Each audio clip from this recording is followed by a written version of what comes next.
Hi everyone, Tash here. This is a bit of a whisper quiet video. I just got my daughter off to bed and I've got my husband hiding in the bedroom on pain of death so he doesn't listen in to me doing this video because I get suddenly self-conscious. It sounds really silly considering I'm doing a YouTube video, but anyway, that's just the way my brain works. So this video follows my fourth video on my personal size in the version 2.2 DIY fish, and I said that was a little bit small and I wanted to expand into something bigger to incorporate everything. So over the Christmas break in 2016 I read the David Allen's Getting Things Done, and I watched some YouTube videos to see who'd adapted that into planners and stumbled across Brandy Michelle Plans, and I think she's truest to form on the Getting Things Done method. So I'm going to try and quickly run through this. I'd done an earlier video but it was too big to post on YouTube, so I'm just trying to break them down. So I'm going to try and smash out my 3 videos tonight so that I can give these to Carrie to consider for her next edition. This I got from Instagram or somewhere, and I just copied it and put it on Excel so that I could make it to the size and resolution of my of what I wanted. You can just have a pause and read that and go through it. I do recommend you read the Getting Things Done, or there are some abridged versions on the internet that can give you a basic idea. I think in its fullest potential, Getting Things Done is good for executives who run businesses or manage groups of people or multiple complex projects. But of course my adaptation is a far simplified one because I only have to manage my household, some basic work things that I need to know about, including critical things that I have to be at work for, some court appearances, witness proofings and all that sort of stuff, and my study. So that is that page that helps me get through all of my things, and then following that is a flow chart. So basically you get everything in your in basket, which is like the inbox here in this tab. So what you do is you just either write down ideas or things you've got to follow up, and then put receipts or loose papers that you need to action in a plastic folder. These are from Kiki K in particular. We get a few bricks and mortar shops in Australia and they do good sales, so I grab those when I can. Just one note on this, I think this is the large version, which is supposed to be like A5, and it's not a true A5 size. I think it's probably closer to half letter, which is not a common or even used at all size in Australia. Australia uses the A system, or A page sizes. And here is just a sticky note of things to assist me of what goes into my inbox. The other tabs before I go to the other part: calendar, so they're date and time sensitive things. You only put date or time sensitive tasks or events in the calendar. Waiting for is where you need a third party or someone else that needs to action something or do something before you can action your next item or finalise whatever it is you're doing. Someday maybe is just a ideas of things you might want to do in the future, read, follow up or whatever. Reference is to file and refer, and then these are your projects. So going into the flow chart that I mentioned earlier, you get things in your in basket. You're supposed to empty that daily. You identify what it is, and then once you've identified what it is it actionable? If there's nothing you can do with it, you file it in one of these 3 categories. If it is actionable, you decide whether it's a project, and I think projects require 3 or more actions. If the action takes less than 2 minutes, you do it straight away. If it takes longer than 2 minutes, you either delegate it, get someone else to do it for you or follow up on something for you, or you defer it and do it on another date in a calendar or next action. So if it's a specific date or time thing or just a task, that's how you categorise those. So I discussed the inbox. I'll get to the calendar in a sec. So waiting for, as I stated, things that you're waiting for other people to do before you can progress or finalise whatever it is you're doing. Someday maybe are just ideas or things that you want to do, follow up or buy in future, and that there is an adapted list that I used copying from the Getting Things Done book. Reference, in here I just use favourite quotes.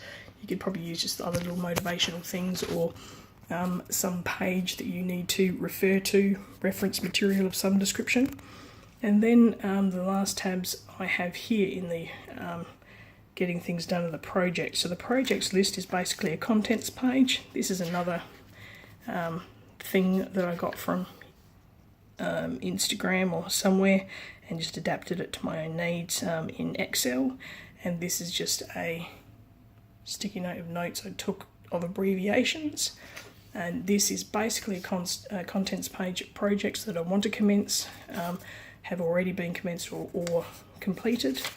And then project support are the actual projects themselves. So the name of the project, the purpose, so something to focus on or what it is you want to achieve. Potential steps, so brainstorming what you need to do to achieve it, and next actions are the breakdowns of those steps and ideas. This is another setup that I've taken from someone, probably Brandy Michelle, or someone else who put something on YouTube. I can't remember now, it's been a while.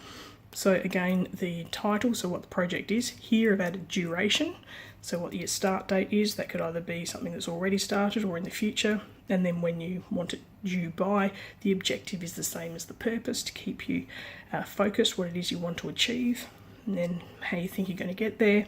Supplies, pretty self-explanatory, but it helps you plan or budget if you need to purchase things.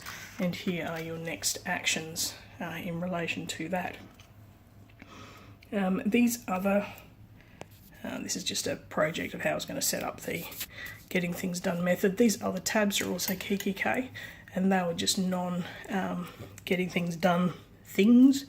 Budget, self-explanatory. Family, just family events. I've actually divided them into their separate people. So things for my daughter for school that starts in a couple of weeks, or other activities. My husband is away all the time, and my daughter's Oma, her grandma, is often away, and she spends a lot of time with her, so I coordinate stuff there.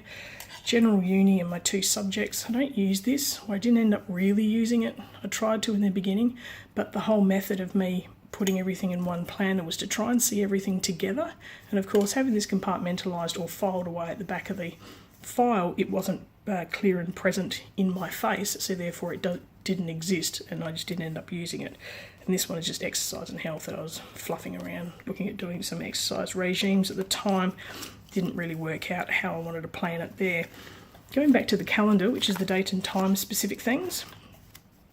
This is just a yearly calendar that I have. I don't know if that's up to date. No, updated my personal one.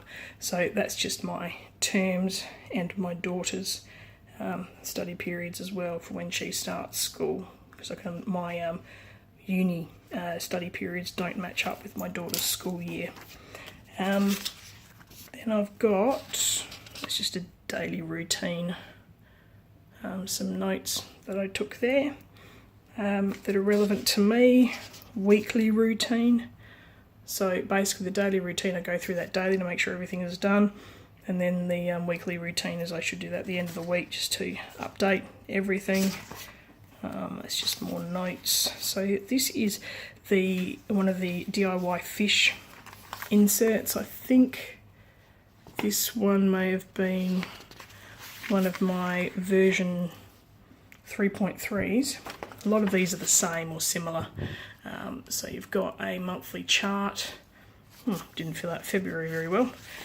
January I mainly filled out. You can get weekly charts with the version 2.2 in DIY Fish, and I don't use those because I like to be able to follow up on the monthly, because there's some things that I need to do in a week, and if I miss it in 1 week, then I identify that it must be done in the following week. Then I'll go to, I'll use the monthly view here. So these incorporate things like, let's just work things that I've blocked out that are confidential, mix in my classes, lecture, tutorial. I've mixed in some gym things in there that I didn't do because planning and life has just got in the way. I've basically trying to cram 6 litres worth of life into a 4-litre bucket, and everything's just spilling out of the sides, and it's just a very difficult thing to try and manage.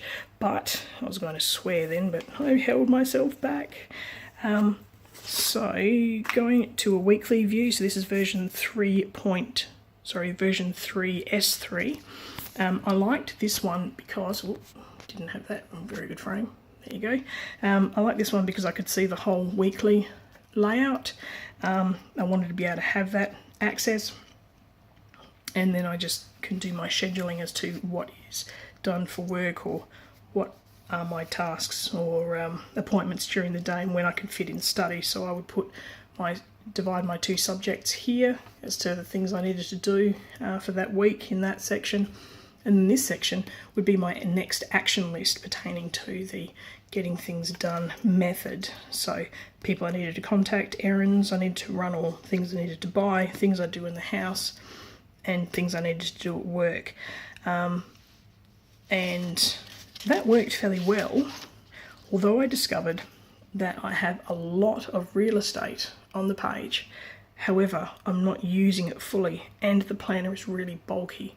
So that started to become a frustration, because you can't easily put something this large, putting my hand here as a reference of size, that I decided I would try and go back to personal, considering I had lots of real estate, and perhaps I could compress things and make use of my personal planner again. So my next video will be on my personal planner.